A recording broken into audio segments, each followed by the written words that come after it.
Assalomu alaykum, Proktolog kanalining doimiy kuzatuvchilari, bizni yaqindan kuzatib borayotgan doimiy obunachilarimiz yoki endi ko'rishni boshlagan obunachilarimiz. Bugun bir aktual mavzu haqida fikr almashmoqchiman. Ya'ni sizlarga ma'lumot bermoqchiman. Ko'pchiligimizda yillar davomida proktologik muammolar qiynab kelgan bo'lishi mumkin. Deylik, masalan, gemoroylar, treshinalar, anal yoriqlari, parapraktitlar, oqma yaralar, svishlar, iptera-ko'pchik xot, iptera-ko'pchik kistalar va boshqa turdagi muammolar bilan siz qiynalib yurgan bo'lishingiz mumkin. Vaqtiki o'zingizda jasorat topib, kuch topib, uyalmasdan, qo'rquvni yengib vrachga murojaat qildingiz. Proktolog vrachga murojaat qildingiz. Proktolog vrach mana shu tepada sanab o'tib ketgan qaysi bir turdagi proktologik muammoni sizda borligini aytdi va bu muammoning yechimi operatsiya ekanligini ta'kidladi. Deylik, ko'pchiligimizga tushunarli bo'lishi uchun bir misol sifatida gemoroy haqida gaplashamiz. Masalan, vrach shunaqa diagnoz qo'yishi mumkin. Ichki tashqi gemoroy, 3-4 bosqich, asorati shilliq qavat tushishi, qon ketishi bilan. Yo'q, shunga o'xshagan yoki asorat tromboz bo'lishi mumkin. Shunga o'xshash diagnoz qo'ydi. Demak, sizda 3-4 daraja gemoroy bor ekan, ham ichki ham tashqi formasi ekan, aralash turdagi gemoroy, qon ketish bilan asoratlangan, shilliq qavat tushishi ma'lum bo'ldi. Endi vrach nima dedi sizga? Do'stim, akam, ukam, opam, bu kasallik, mana bu holatdagi gemoroy kasalligini lecheniyasi nima? Faqat operatsiya. Bu holatda boshqacha usulda kasallikdan qutulib bo'lmaydi. Ya'ni boshqacha usulda kasallikni davolashning imkoniyati yo'q. Bu faqat operatsiya deb sizga tushuntirdim. Va sizga bir qator operatsiya turlari haqida ma'lumot berdim. Nima yordamida operatsiya qilish, masalan, lazer yordamidami, oddiy usuldami, yoki qirtib olish usulida ligashuv gormon yordamida qilish operatsiyasimi, yoki klassik usulda Milligan Morgan bo'yicha gemoroektomiyami, yoki Ferguson bo'yicha uni modifikatsiya qilinganimi, yoki Longo yoki Halrat, shunga o'xshash o'zini qo'lidan keladigan bir qator metodlar yoki o'sha klinikada bor imkoniyatlarni sizga taklif qiladi va har bir metodning o'ziga yarasha yutug'i va kamchiliklari haqida ma'lumot beradi. 3-4 bosqichli gemoroy tugullarini operatsiyasida odatda biz ligashuv yoki gormon yordamida gemoroy tugunlarini qirqib olish operatsiyasini o'tkazamiz. Faraz qilaylik, sizda shu gemoroy tugunni operatsiyasi ligashuv yoki gormon yordamida amalga oshiriladi. Ya'ni chiqib qolgan barcha tugunlar qirqib olindi. Ham ichki tugunlar, ham tashqi tugunlar. Qirqib olishdan oldin tugunlarni asosan 2 marta tikildi, dezartatsiya qilindi, bog'landi. Qaysi bir tugunlar tashqaridan birga qo'shib olindi, qaysi tugunlar ichkaridan alohida olindi va umumiy hisobda sizda 3 ta yo'nalish bo'yicha hamma tugunlar olib tashlandi. Ana undan keyin bemor operatsiyadan keyingi davrda o'rtacha tuzalish davri 1 oy. O'sha 1 oy vaqt davomida vrachning o'zining opti, malakasi va operatsiyada ishlatgan texnikasiga qarab turib bemorga tavsiyalar beradi. Masalan, biz murakkab turdagi gemoroy operatsiya qilganimizdan keyin bemorga tushuntiramizki, har 2 kun yoki har 3 kunda devulsiya qilib turish kerakligini tushuntirib, ya'ni orqani barmoq yordamida ochib turishimiz kerakligi haqida ma'lumot beramiz. Sababi hamma joydan olib tashlangan gemoroy tugunlar erta u joyning o'rnida chandiq hosil bo'ladi va bu chandiqlar fibroz to'qimaga aylanib, demak, qattiq orqada kalsionni hosil qilib qo'yishi mumkin. Ya'ni orqa torayib qolishi mumkin. Stenoz berib qolishi mumkin yoki chandiqli torayish berishi mumkin. Siz butun umr boshli gemoroydan qutuldim deb xursand bo'lib yurgan bir vaqtda sizda yana bir boshqa kasallik, yana boshqa proktologik muammo va aytish mumkinki, gemoroydan ham murakkabroq bo'lgan muammo paydo bo'ladi. Bu anal kanalning chandiqli torayishi, operatsiyadan keyingi holat yoki anal kanal stenozi deyiladi. Ko'pchiligimiz bu muammo bilan duch kelganmiz. Agar bizni shu operatsiya o'tkazib, orqa anal kanal torayib qolgan bemorlar ko'rib turgan bo'lsa, fikrlaringizni o'sha kommentariyada qoldirishingiz mumkin. Sizda shu holat qanaqa bo'ldi, qachondan torayib qoldi va nima yechim qildingiz? Bu haqda bizga ma'lumot bersangiz, biz kommentariyalarni o'qib, sizdagi holatni boshqa bemorlarga ham tavsiya sifatida yetkazishimiz mumkin. Demak, mavzuga qaytadigan bo'lsak, operatsiyani o'tkazgandan keyin orqa anal sohasida analiy torayish paydo bo'lib qoldi. Hamma bemordan, hamma gemoroy oldirgan bemorda shunaqa bo'ladimi? Yo'q, hammada unaqa bo'lmaydi. Agar sizda gemoroy operatsiyasini erta bosqichlarda qildirsangiz, 1-2 bosqich yoki 3-bosqichlarda va bu aralash bo'lmasa, masalan, ichki gemoroy bo'ladigan yoki faqat tashqarining o'zi bo'ladigan bo'lsa, sizda bu turdagi asorat berib qolish ehtimolligi ancha kamayadi. Lekin siz yillar qo'rqib, uyalib, tortinib, vrach topolmasdan yoki imkoniyatsiz bo'lmasdan yoki ko'chada eshitgan har xil gaplarga ishonib, shular ta'sirida operatsiya qildirmasdan yurgan bo'lsangiz va sizdagi gemoroy kasalligi 4-bosqichga shilliq qavat tushishi, hamma joyda sirkulyarniy gemoroy kattalashishi bilan murojaat qilib kelayotgan bo'lsangiz, unda siz tayyor bo'ling. Sizda analniy struktura yoki analniy stenoz berib qolish ehtimolligi juda katta. Bu narsani operatsiya qiladigan vrach operatsiyadan oldin albatta sizni ogohlantiradi. Chunki biladi u mana bunaqa katta gemorroy tuguni olayotganda ertaga asorat berishini. Shuning uchun do'stlar qayta-qayta aytamanki, sizda gemorroy kasalligi paydo bo'ldimi, hech qachon esdan chiqarmang. Bu o'zidan o'zi yo'qolib ketmaydi. Siz bu kasallikni qancha orqaga tashlagan sari vaqt sizga qarshi ishlaydi. Ya'ni vaqt o'tgan sari kasallik ham og'irlashib boradi. Hech bir joyda kuzatilmaydiki, vaqt o'tgan sari kasallik yengillashib bormaydi. Tushunarli? Demak, vaqt o'tgan sari kasallik 1dan 2ga, 2dan 3ga, 3dan 4ga, 4dan A, B, C darajalariga shilliq havo tushishiga, tromboz berishiga, ko'p miqdorda qon ketib qolishiga kabi asoratlarga uchrash ehtimolligi oshib boradi. Endi asosiy biz bugun gapirmoqchi bo'lgan mavzuyimiz mana shu operatsiyalardan keyingi orqa to'rayish haqida ma'lumot bermoqchiman. Nima qilamiz agar operatsiyadan keyin orqa to'rayib qolsa? Menga juda ko'p bemorlar murojaat qilib berishadi. Bu yoqda operatsiya qildirdim, birovdan keyin to'rayib qoldi. Bu yoqda operatsiya qildim, birovdan keyin to'rayib qoldi. Bu narsa juda ko'p. Hamma o'zining fikrini, dardini kimdir telefon qilib yozadi, kimdir kommentariy orqali, kimdir oldimizga kelib murojaat qilishadi. Ya'ni bu asorat juda ko'p. Haqiqatan tan olish kerakki, shu sohada 7-8 yildan beri ishlayib yurgan mutaxassis sifatida aytishim mumkinki, gemorroy kasalliklarida eng ko'p uchraydigan asorat bu orqaning strukturasi, orqa to'rayib qolishi. Bu juda ko'p uchrab turadi. Shaxsan o'zimda ham ko'p uchrab turadi. Chunki biz o'zbeklar yoki o'zbek mentalitetida yashayotgan insonlarimiz hammamizda kasallikning oxiriga olib borib operatsiya qildiramiz. Eng oxiriga olib boramiz, orqa guldek ochilib ketgan, uni hammasini qirqib, tozalab, olib tashlashimiz mumkin, undan keyin struktura berib to'rayib turaveradi. Bu vrachda aybi deyish juda qiyin. Chunki siz kasallik shu holatgacha olib kelib berdingiz.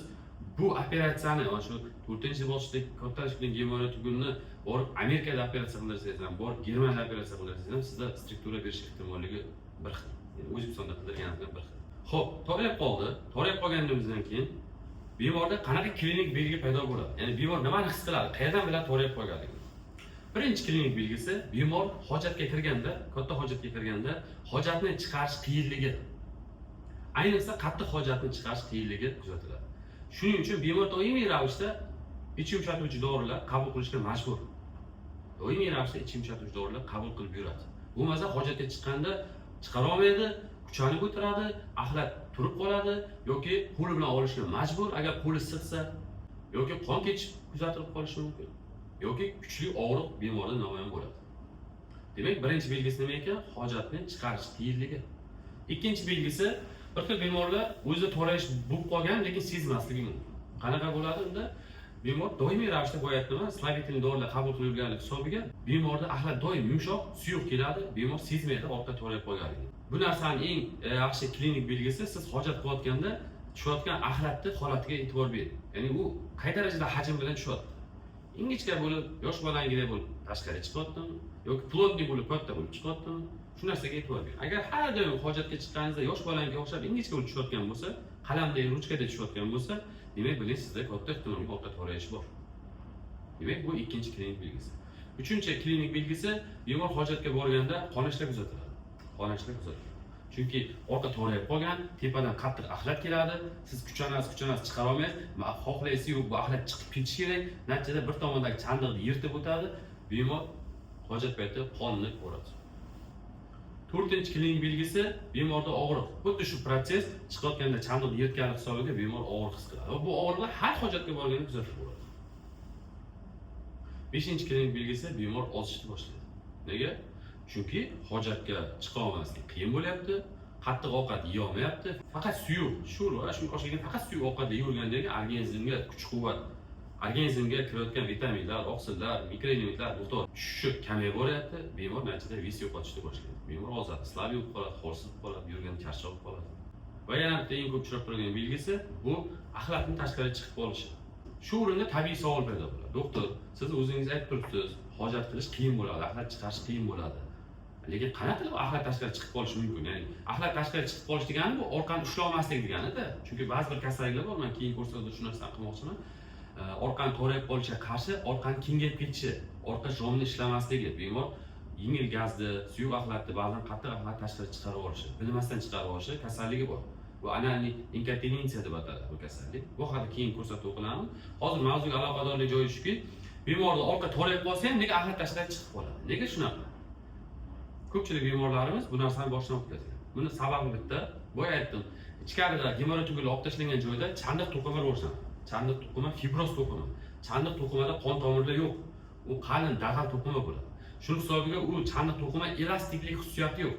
Elastiklik nima degani? Masalan, deylik misol perchatka. Perchatkani mana bu ipi tortsam elastik. Tortiladi, qaytarsam o'zini joyiga keladi. Tushunarli? Bu elastik. Lekin mana bu lineyka bu elastik emas. Bu tortsam, qissam bu o'zini holatda turibdi. Orqadagi chandiq xuddi mana shu lineykadek qattiq bo'ladi. Bemor hojat qilayotganda, axlat chiqarayotganda bu chandiq to'qimalar kengaymaslik hisobiga, ya'ni qattiq bo'lib turadi. Axlat o'tishga majbur, lekin bu qattiq, kengaymaydi. Shuning hisobiga bemor hojat qilganda og'riq, qon ketish, boya tepalik belgilar namoyon bo'ladi. Va eng muhimi, mana bu chandiq boya aytdim, elastiklik bo'lmagan hisobiga, ya'ni kengaygan narsa qaytmagandek yoki tor narsa, ya'ni kichkina joyiga kelmagandek, elastik to'qima orqani to'liq yopilishiga xalaqit beradi. To'liq yopila olmay qoladi orqajon. Orqani bir funksiyalaridan biri orqani to'liq qisib turishidir. Ya'ni orqa to'liq qisilib tursa, siz hojatga borganingizcha yoki u joyda bo'lsangiz, gaz quyganingizdan chetkiroq o'tib gaz quyganingizcha orqani qisib turaveradi. Lekin chandiq to'qima borligi uchun mana bu orqa to'liq yopila olmaydi. Ya'ni yopilishiga qarshilik qiladi. Aytdimmi, lineykani siqib bo'lmaydi yoki kengaytirolmaydi. Shunaqa chandiq turib qolganligi uchun orqa qisila olmaydi. Natijada bemorda yengil axlatlar, orqaga axlat chiqib qolishi, bemor agar orqaga bint qo'yib yurgan bo'lsa, doimiy bintda axlat turib qolishi kuzatiladi.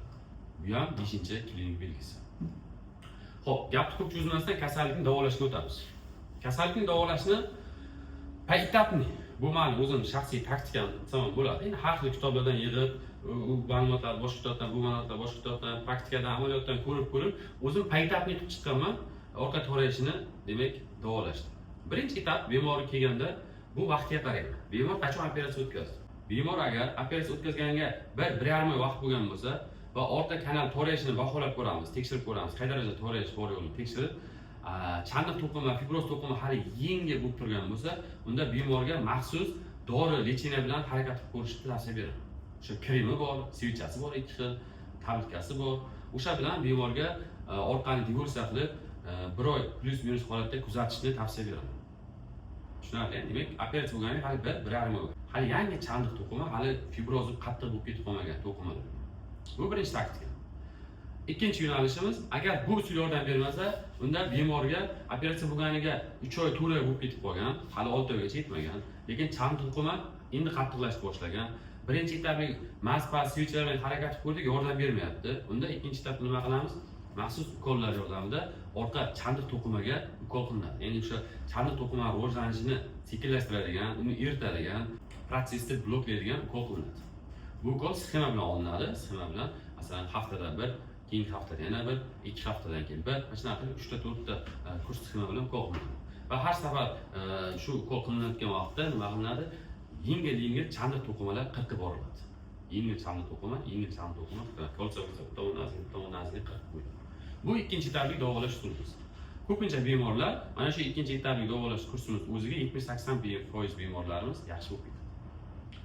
Bor, uchinchi etapga o'tishimiz. Unda organizmda ukol ham qildik, dori-darmon maspazni ham qo'lladik, foyda bermayapti. Unda nima qilamiz? Unda biz uchinchi etapga o'tamiz.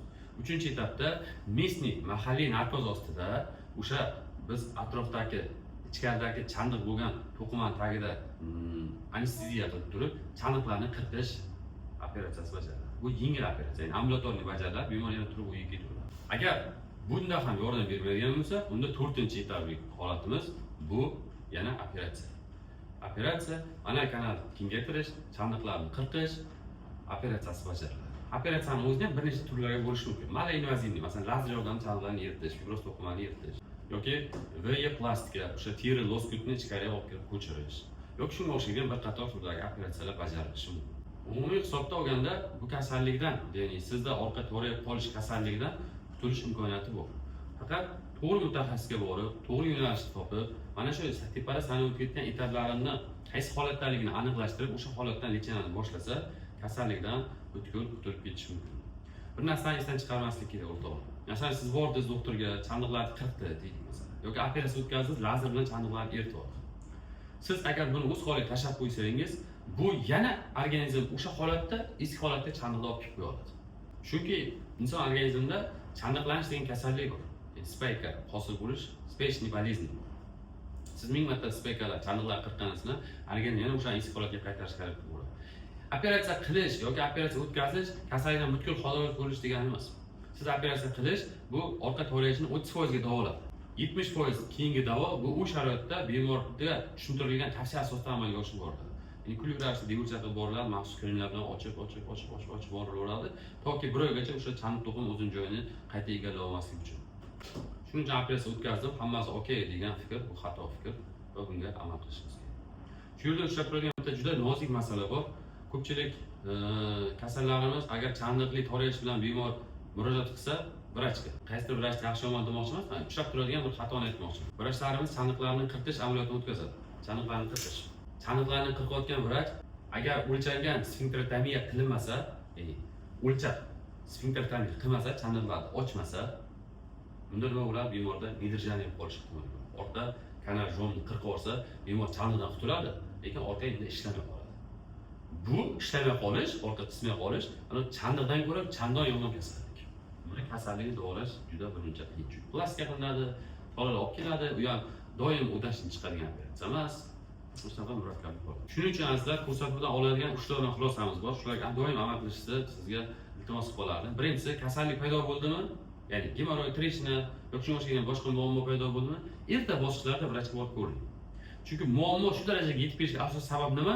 O'sha boshda hosil bo'lgan birinchi bosqich gemoroid tugunda mana shu 4-bosqichga olib borib uni operatsiya qildirib, ana undan keyin chandiqli to'rayish, chandiqni kengaytiraman deb orqani kengaytirib qo'yishgacha olib kelgan yo'lga siz sabab bo'lyapsiz. Sizda kasallik paydo bo'ldimi, bilgan zahotingiz vrachga murojaat qiling, balki uni dori bilan davolash imkoniyati bor. Bu birinchi tavsiya. Ikkinchi tavsiyam, deylik chandiq paydo bo'lib qoldi. Deylik to'rayish paydo bo'ldi. To'rayish paydo bo'lganda yana to'g'ri mutaxassisga borib uchrashish kerak.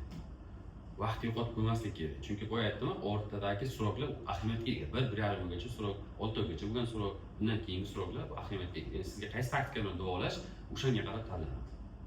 Uchinchi tavsiyam, operatsiya o'tkazgan taqdirda ham siz xotirjam bo'lmang. Sizda hali kasallik to'liq chiqib ketmadi. Siz operatsiyadan keyingi davrda ham bu narsani evolyutsiya qilib ochib borishingiz kerak, toki yaralar, chandiqlar joyiga qaytib kelmasligi uchun. Azizlar, o'ylaymanki ko'pchilikga manfaatli bo'ldi. Ko'pchilikda bosh qotib yuribdi, ko'pchilik qiynalib yuribdi. Bitta bemorim yaqinda keldi. Bemor 20 yil bo'lgan operatsiya bo'lgan. 20 yil bo'lgan. Bir og'riq bilan kelib qoldi, oldimga internetda ko'rgan ekan. Ko'rib tekshirsam, barmoq o'tmayapti, kichkina barmog'im kirmayapti. Shu darajada to'rayishda, ikkinchi darajadan o'tgan, uchinchi darajaga o'tgan to'rayish. Nega bunaqa yashayapsam? Ya bu o'zi shunaqa norma bo'lsa kerak deb yuribman. 20 yil qancha kunlar, necha marta bemor hojat qildi, qancha og'ir, qancha azoblar. Bemor o'ylabdiki, bu doim normal holat shunaqa bo'lsa kerak. Yo'q, bu normal holat emas. Normal holatda men oldin ko'rsatuvlarda ham aytganman, normal holatda barmoq bemalol ichkariga o'tishi kerak. Agar sizga stenoz haqida ko'rsatuv ko'rmagan bo'lsangiz, kanalga o'tib, anani stenoz haqida ko'rsatuv ko'ring. Juda yaxshi ko'rsatuv bo'lgan, ancha ko'rilgan ko'rsatuv, ko'pchilikka manfaatli bo'lgan. Orqa ichak stenozi, orqa ichak to'rayishi haqida video qilganmiz. Bu ham ko'rsatuv ham o'sha videoni bir uzviy davom etsa ham bo'ladi. Demak, bemorimiz yillar davomida shu kasallik bilan og'rib yurgan, bu normal yurgan. Uni tushuntirdik vaziyatni, baholadik, operatsiya qildirdik. Ertasiga ertalab borib повязкаlar olishga holga kiramasam, o'rnidan turib birinchi aytgan gapi, doktor, rahmat sizga. Men 20 yil nima azobda yashadim, men hayron qoldim. Bu yerda ichim keldi, u boshqa dunyo ekan. Albatta, bu kasallik edi, siz bunga e'tibor bermaysiz. Endi qaysi ma'noda ilmsizligimizmi, bilimsizligimizmi, e'tiborsizligimizmi bilmadim, nima bilan tushuntirish mumkin. Har holda ko'pchiligimiz bu narsaga bee'tibor bo'lib qolish mumkin. Ya'ni sizda ham shu to'rayish bo'lib qolgan bo'lsa, siz bu shunaqa bo'lish kerak ekanini tushunmang. Bu kasallik, buni davosi bor. Buni davolash kerak. Azizlar, o'zingizni ehtiyot qiling, yaqinlarni ehtiyot qiling. Qanaqadir fikr mulohazalar bo'ladigan bo'lsa, kommentariyada izohlarda qoldirishingiz mumkin. Agar sizda yoki sizning yaqinlaringizda shunaqa orqa anal to'rayish bilan bog'liq muammolar uchrab turgan bo'lsa, qiynayotgan bo'lsa, marhamat bizga murojaat qilishingiz mumkin. Bizda o'sha anal to'rayish bo'yicha hamma turdagi operatsiya qilinadi, hamma turdagi metodlar qo'llaniladi.